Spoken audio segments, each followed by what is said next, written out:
Assalamualaikum kak. Sini akak jual apa je? Kan ada jual sudah tepung, Ah, ah. ikan bakar. Okey. Surat tepung ada apa je? Sudah tepung, ni menu kita. Okey. Kita ada sotong, Ah, ah. kita ada rendang, kita ada ikan, kompok ikan. Oh, okey. Kalau nak try semua boleh? Boleh? Kita punya ikan sudah tepung, satu RM5. Ikan apa? Ni ikan selayang. Oh, ikan sayang. Ni ikan selayang. Yang ni sotong. Ikan ada 2 set. Satu set A, satu set B.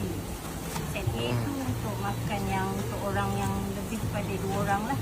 Kalau set B tu untuk nak merasa, nak mencuba kan. Kecil sikit lah. Ya.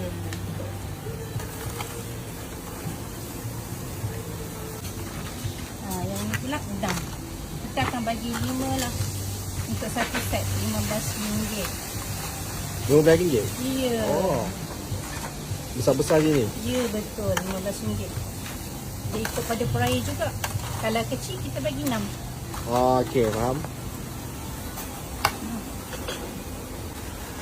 Dia ada 10 pieces, RM5.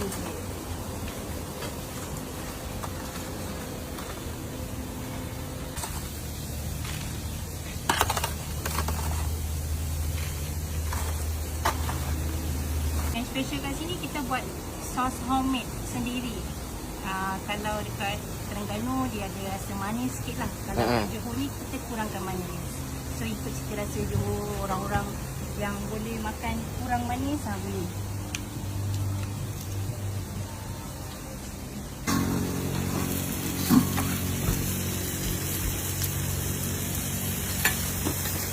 Nampak.